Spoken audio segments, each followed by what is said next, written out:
YSR Congress party నాయకులు TTD మాజీ chairman Bhumana Karunakar Reddy గారు ప్రతినిత్యం టీటీడీ మీద అసత్యపు ఆరోపణలు చేస్తూ టీటీడీ ప్రతిష్టను భంగం కలిగించే విధంగా ప్రపంచవ్యాప్తంగా ఉన్నటువంటి వెంకటేశ్వర స్వామి భక్తులు హిందువుల యొక్క మనోభావాలు దెబ్బతీసే విధంగా ప్రతినిత్యం బురద జల్లేటువంటి కార్యక్రమాన్ని శ్రీకారం చుట్టినట్టుగా అనిపిస్తూ ఉంది. ప్రస్తుత టీటీడీ చైర్మన్గా బిఆర్ నాయుడు గారు బాధ్యతలు తీసుకున్నప్పటి నుంచి లేదా కూటమి ప్రభుత్వం గౌరవ ముఖ్యమంత్రి నారా చంద్రబాబు నాయుడు గారు ముఖ్యమంత్రిగా బాధ్యతలు తీసుకున్న తర్వాత టీటీడీని ప్రక్షాళన చేయడం జరిగింది. సామాన్య భక్తులకి అవకాశం కల్పించే విధంగా తిరుమలని పవిత్రతని కాపాడుతూ భక్తులకి అన్ని అవకాశాలు సౌకర్యాలు కల్పించే విధంగా అనేక మార్పులు చేర్పుల్ని బిఆర్ నాయుడు గారి నాయకత్వంలో చేయడం జరిగింది.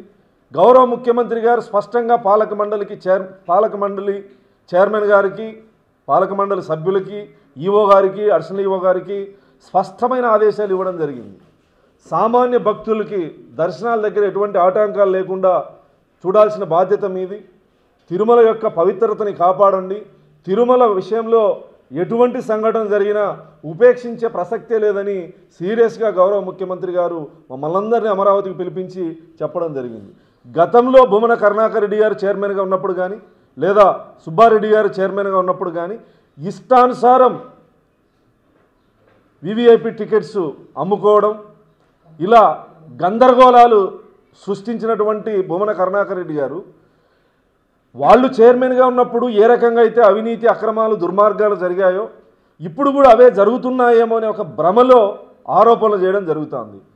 బిఆర్ నాయుడు గారు బాధ్యతలు తీసుకున్నప్పటి నుంచి చైర్మన్గా ఆయనకున్నటువంటి 100 టికెట్లను కూడా సంపూర్ణంగా ఆయన తీసుకున్నటువంటి పరిస్థితి లేదు. మీరు ఎవరినైనా విచారించుకోవచ్చు.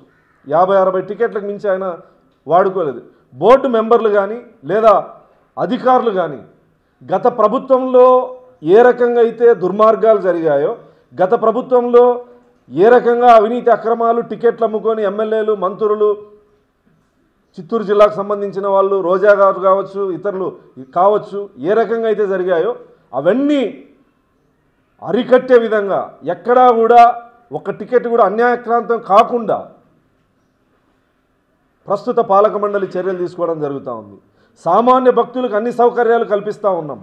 ఆహారం ప్రసాదం విషయం దగ్గర నుంచి శుభ్రత దగ్గర నుంచి అన్ని రకాలుగా టీటీడీ ప్రతిష్టను కాపాడే విధంగా పనిచేస్తూ ఉంటే అనవసరమైన ఆరోపణలు బిఆర్ నాయుడు గారు టీటీడీకి సంబంధించి అనవసరపు ఖర్చులు అంటే గత చైర్మన్లు చేసినటువంటి హడావిడి కానీ ఆర్భాటం కానీ లేదా టీటీడీ నుంచి అనవసరపు ఖర్చులు కానీ ఇవన్నీ కూడా నియంత్రించి ఒక సామాన్యుడిలా తిరుమలలో ఉండేటువంటి పరిస్థితిని మీరందరూ చూడొచ్చు. Please subscribe to Leo news for more videos.